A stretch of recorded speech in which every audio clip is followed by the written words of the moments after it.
कोणी येणारा कार्यकर्ता असेल, अधिकारी असेल, हे तिथे जेवतात.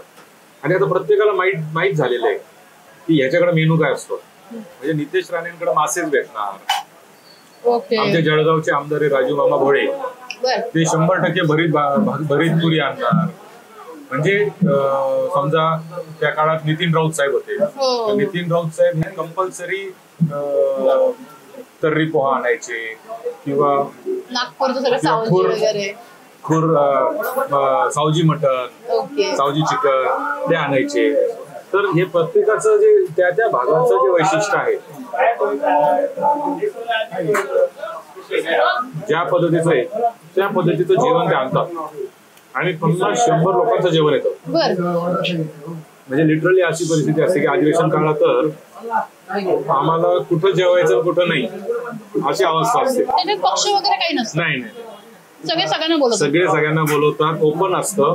या जेव्हा गप्पा मारा, तुमच्या सोयीनी या. कारण कोणाचे प्रश्न असतात, कोणाचं काय असतं, कामकाजाचे वेगवेगळे असतात. ते वेळेनुसार कामानुसार ते लोक येतात आणि जेवण करतात.